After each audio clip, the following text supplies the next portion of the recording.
हमारे व्यस्त जीवन में ईश्वर की आवाज। एक मूर्तिकार एक बड़े पत्थर में सुंदर मूर्ति देखता है और उस पत्थर को तराश कर एक सुंदर मूर्ति बना देता है। एक मूर्तिकार एक बड़ी लकड़ी में मूर्ति की आकृति देखता है और उस लकड़ी के व्यर्थ को निकाल देता है और उससे सुंदर लकड़ी की मूर्ति मिलती है। एक मूर्तिकार मिट्टी, बालू और पानी से मिलाकर एक सुंदर मूर्ति बना देता है, जीवंत, सजीव।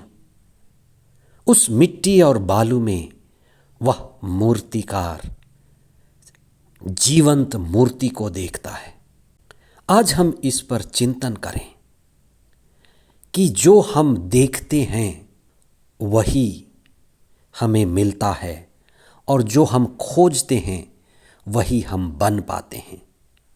जब हम स्वयं में, खुद में आत्मा देख पाते हैं तो हम आत्मिक बन पाते हैं, आध्यात्मिक बन पाते हैं। 40 का दूसरा रविवार 16 मार्च 2025। पहला पाठ उत्पत्ति ग्रंथ अध्याय 15 पद संख्याएं 5 से 12 और 17 से 18 तक।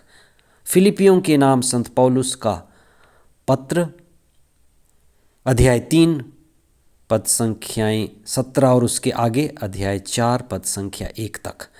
संत लूकस का सुसमाचार अध्याय 9 पद संख्याएं 28 से 36 तक। एक साधारण व्यक्ति मिट्टी और बालू को देखता है और वह उसे व्यर्थ समझता है। उसके लिए ये व्यर्थ मालूम पड़ता है। पत्थर की चट्टान, लकड़ी का टुकड़ा उसे व्यर्थ मालूम पड़ता है।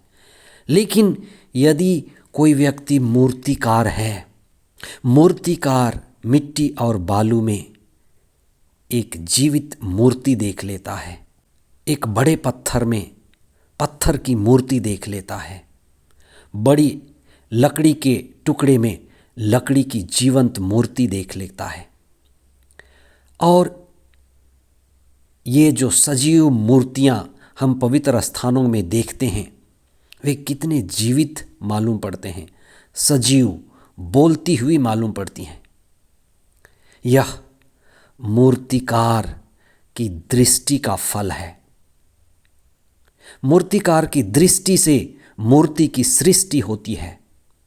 आज हम इसी पर चिंतन करें कि जो हम खोजते हैं वही हमें मिलता है और जो हम देख पाते हैं वही हम बनते हैं। आज के सुसमाचार में ईसा ने अपने शिष्यों को अपना विराट रूप या विश्व रूप या पुनर्जीवित रूप दिखाया। सभी को सभी चीज नहीं दिखाई देती। जहां प्रिय और प्रियतमा है, प्रिय और प्रियतमा एक दूसरे को देख पाते हैं, एक दूसरे के असली रूप को देख पाते हैं। हर कोई प्रिय को और प्रियतमा को नहीं देख पाते। यही बात भक्त, भगवान और भक्ति की है। प्रायः सभी धर्मशास्त्रों में ईश्वर के विशिष्ट रूप, विराट रूप का दर्शन होता है। आप विभिन्न धर्मशास्त्रों को पढ़ें, उन पर चिंतन करें और ये दृष्टि आपको मिलेगी। यह तो ईश्वर की माया है कि कहीं धूप है और कहीं छाया है। जो देखना चाहता है, देखने को इच्छुक है, वह देख पाता है। ईसा के 72 शिष्य थे, कुछ कहते हैं 12 शिष्य थे। उनमें से भी और विशिष्ट थे 3-4। ईसा उनको योग्य पाए और उन्हें एक ऊंचाई पर ले गए। ऊंचाई पर ले जाने में भी एक विशेष बात कही गई है। ये चेतना की ऊंचाई है। अगर चेतना की ऊंचाई हम नहीं पाते तो हम विराट रूप और विराट स्वरूप को भी नहीं देख पाएंगे। इसलिए सभी लोग ईश्वर के विराट रूप को, विश्व रूप को नहीं देख पाते। वही जो समर्पित हैं, वही जो योग्य पाए जाते हैं, वही जो देखने के इच्छुक हैं, अभिलाषी हैं, मुमुक्षु हैं। ईसा के दुख भोग, मृत्यु और पुनरुत्थान की घटना, यह पास्का रहस्य की घटना है जो मुक्ति विधान की सबसे बड़ी घटना है। यह एक फिल्म की तरह प्रस्तुत की जाती है और फिल्म से पूर्व 1 से लेकर 3 मिनट तक का ट्रेलर चलता है, जिसमें फिल्म में दिखाई गई और दिखाई जाने वाली मूल दृश्य, मुख्य संवाद या मुख्य किरदार दिखाए जाते हैं। ईसा का रूपांतरण पुण्य सप्ताह उस समारोह का ट्रेलर है जहां ईसा केंद्र पर हैं।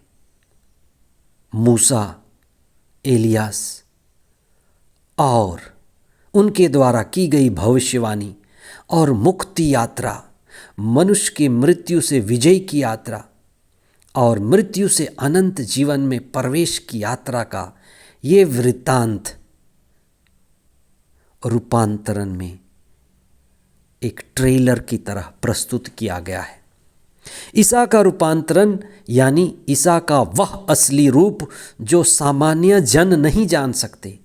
उनके सभी शिष्य भी देखने लायक नहीं हैं, समझने लायक नहीं हैं। इसलिए ईसा कुछ ही व्यक्तियों को ये प्रकट करते हैं जो समझदार होंगे, जो ईसा के आने वाले कार्यों में मुख्य किरदार निभाएंगे।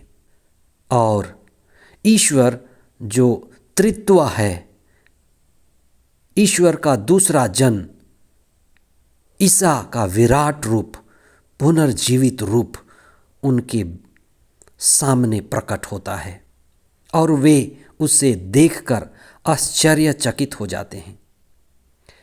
हम ईश्वर को नहीं देख सकते।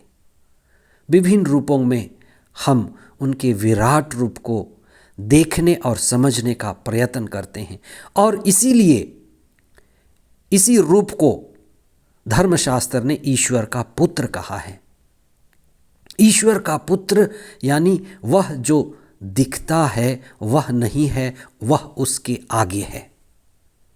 और कुछ लोग जो सौभाग्यशाली हैं, उनकी खोज करते हैं, वे इसको जान पाएंगे। संत पौलुस इसी बात को कहते हैं कि हम भी पुनर्जीवन पर ध्यान करें, ध्यान लगाएं।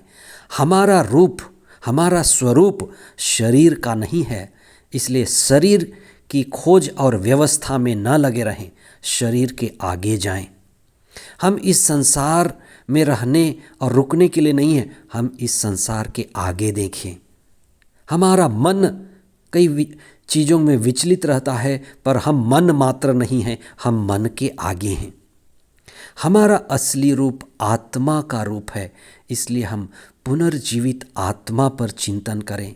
यही हमारा दिव्यता का अनुभव है। मैं और पिता एक हैं। ईसा ने कहा मैं और पिता एक हैं। हमारा भी ये असली स्वरूप, दिव्यता का स्वरूप, जिस पर हमें चिंतन करनी है, जिस पर हमें ध्यान केंद्रित करना है, और इसी की खोज मुक्ति की खोज है। हम शरीर से बंधे हैं, मन से बंधे हैं, अहंकार से बंधे हैं। जब हम शरीर और मन के अहंकार से मुक्त होते हैं तो वास्तव में हम आत्मिक होते हैं। ईश्वर ने इब्राहिम को आकाश और तारों का दिव्य दृश्य दिखाया और असंभव चीज़ को संभव होने और करने की बात कही। इसलिए आज हम कुछ समय निकालें, स्वयं के असली रूप की खोज करें और धर्मशास्त्र को पढ़ते हुए ईश्वर के असली रूप को जानने का प्रयत्न करें। और जिस समर्पण से, लगनता से हम अपने और ईश्वर के दिव्यता की खोज करेंगे, ईश्वर हमें उसी रूप में दिखाई देंगे। इसलिए हम ईश्वर के विराट रूप को, ईसा के विराट रूप को, दुख भोग पुनरुत्थान को अनुभव करने वाले हैं। आगमन और चालीसा और पास्का का काल, ये तीनों काल हमें ईश्वर के विभिन्न चेहरों को, रूपों को प्रकट करते हैं। हम इनको समग्र रूप में देखें और खुद को भी दिव्यता का अनुभव करते हुए ईश्वर के दिव्यता में एक रूपता का अनुभव करें। आमीन।